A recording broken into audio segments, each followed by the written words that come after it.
Welcome back. I hope you're all so well. So in today's video, I want to talk about some of the best first luxury investments for every budget. Why I wanted to do this video is because I recently did a little question sticker over on my Instagram stories. If you don't follow me on Instagram, definitely head on over there, follow me. I do a lot more engaging things like question stickers so that I know what you guys want to see from me. Anyways, a lot of you wanted to know what I thought some of the best first luxury purchases would be if you had a low budget. Also, a lot of requests to do a jewelry video, which really surprised me. So I thought, why not combine the both? And that's what we're going to be talking about today. I have a couple of, well, more than a couple, but I have maybe 5 or 6 items that I think would make great first luxury investments, again, for every budget. So hopefully there's going to be something for you in this video. Hopefully you're going to find it helpful. Hopefully you find it entertaining. If you do, definitely give it a thumbs up. Subscribe if you haven't subscribed yet, and let's just go ahead and jump right into it. Okay, so starting off with jewelry, which I was so surprised that so many of you were like, talk about jewelry, we want a jewelry video. So in today's video, I'm definitely gonna put you on to some really amazing and affordable and sustainable jewelry brand that I recently discovered myself. The company is called Ideal. I hope I'm pronouncing that right, but it is a very pretty name. So their company is sustainable. The diamonds are lab grown. Now, to the naked eye, you can't see a difference between a lab grown diamond and a non-lab grown diamond. I really love that they're sustainable. Their packaging, I have to say, it is probably the prettiest packaging I have ever seen, but we'll go over that in a minute. I'm obviously not here to talk about packaging, but still, I do want to mention it just because it is literally so pretty. But the biggest thing is that they have fair prices, and there are no like markups. The craftsmanship is absolutely amazing. The products are solid gold, 14 karat solid gold, conflict free, and it will not oxidize or discolor, which is always something that is so important to me, because sometimes I forget to take my jewelry off, and then I, every once in a while, I wouldn't recommend this, but I do like hop in the shower with my stuff on, and there's nothing worse than jewelry that will turn your skin a different color.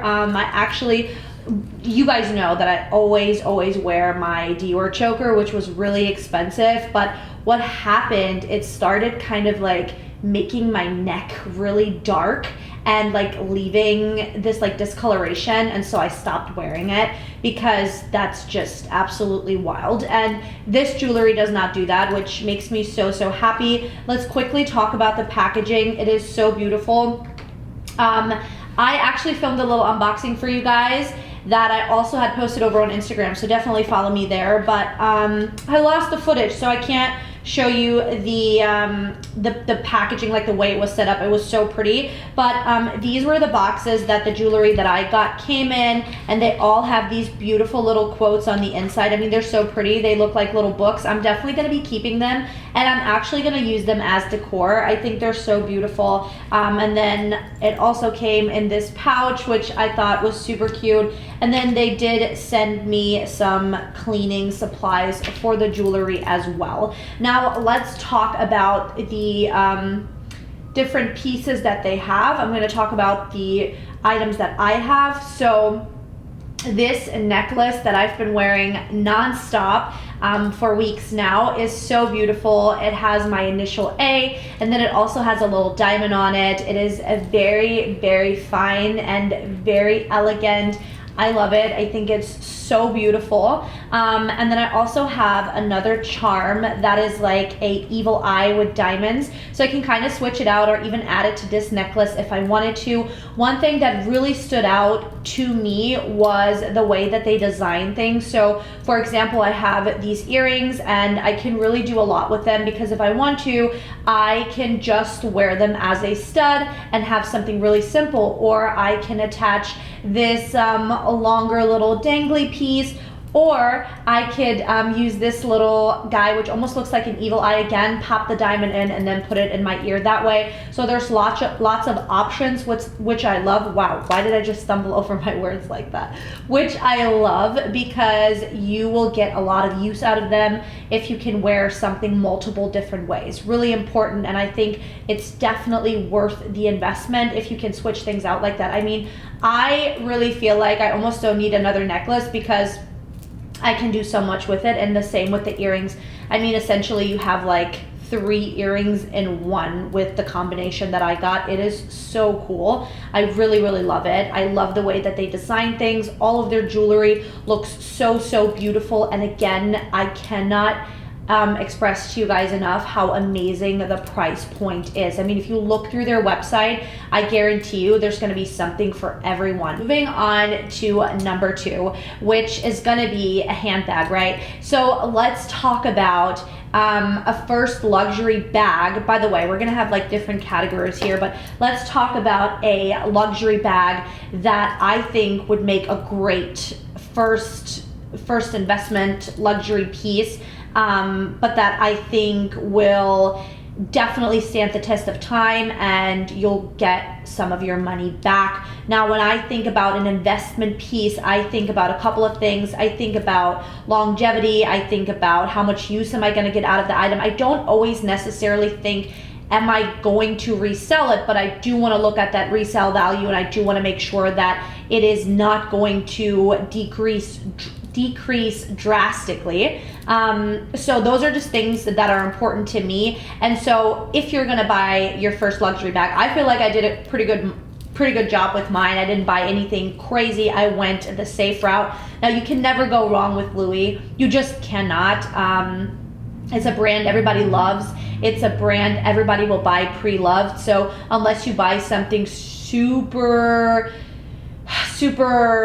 out there in color, I don't think you'll have a hard time reselling anything. But I think a good first purchase, depending on what your daily life looks like, of course, would be something like the Alma BB, or maybe even the Never Full. Again, just kind of wanted to give you guys a couple of options here because everybody's lifestyle looks different. I mean, not everybody is a tote person and not everybody loves a smaller bag, but just going with the classics, and the price point, if you're going with like the Alma or the Neverfull, is really not that bad. Now, obviously, you could always get something smaller, but we'll talk about that in the next video. But when it comes to handbags, for your first bag and your first investment, I would definitely go with something timeless, something classic, and something like from a brand like Louis Vuitton over Chloe or something like that. Nothing wrong with Chloe, but we all know that Chloe does not retain its resale value. Okay, moving on to small leather goods. Now, some people might say small leather goods is not a good investment, but I would disagree. I wouldn't say you can make money on it, but I just want to say this, that anytime I sold one of my small leather goods, I almost got new price for it, if not new price. People just tend to like their small leather goods, and if you think about it, a lot of them, let's talk about card holders for instance, they are not that expensive, so you can get a nice card holder for $300. So I think people are just, you know, it just sells easily. So if that is something, you know, again, that's important to you, you know, you can resell something like that fairly easy. But again, the same concept applies as with the bags.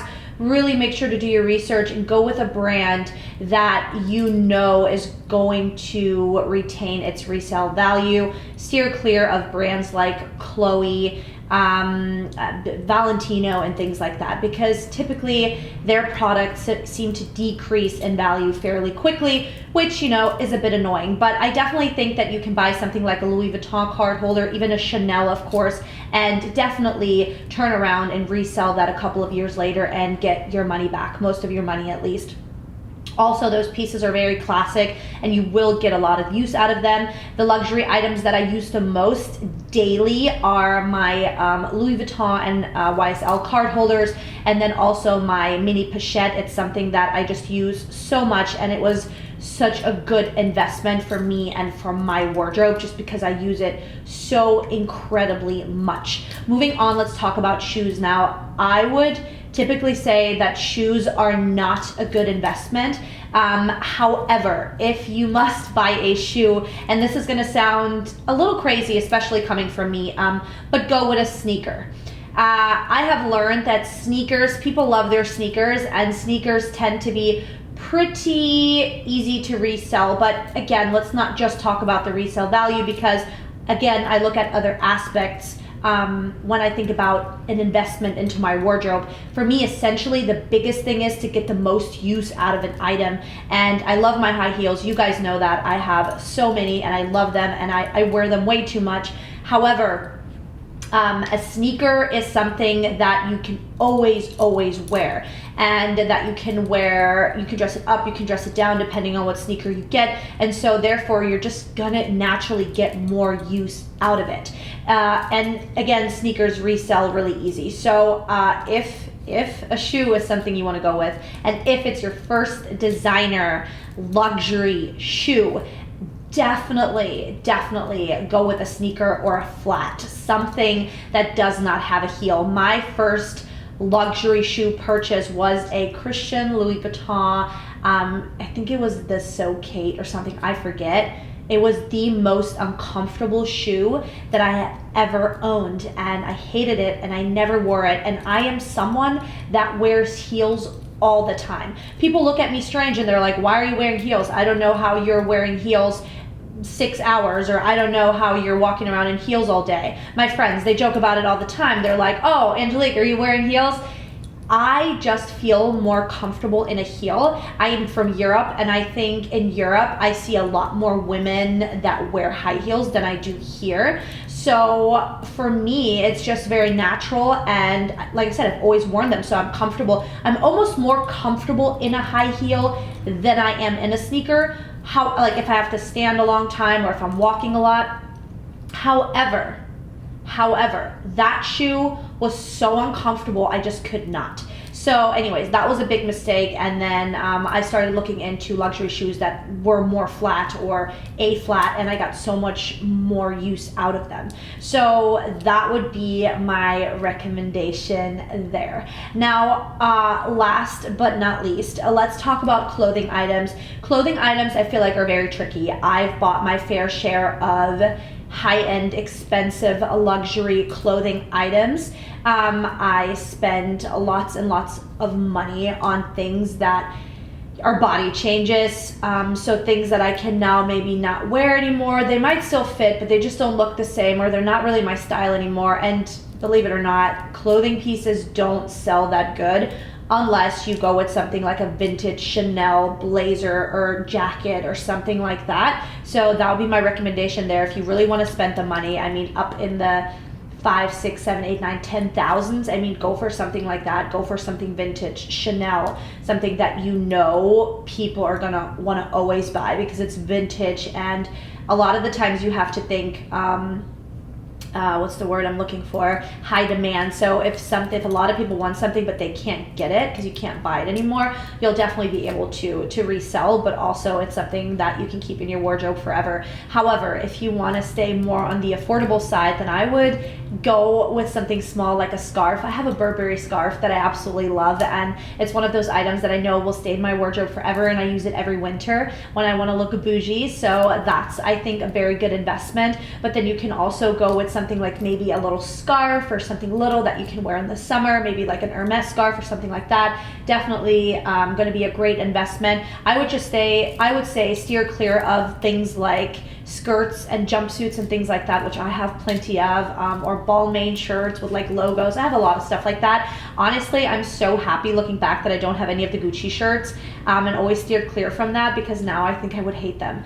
But yeah, that is it for today's video. I really hope that you guys found this helpful. Again, if you did, give it a thumbs up. Thank you guys so much for watching, and I'll see you in my next one. Bye.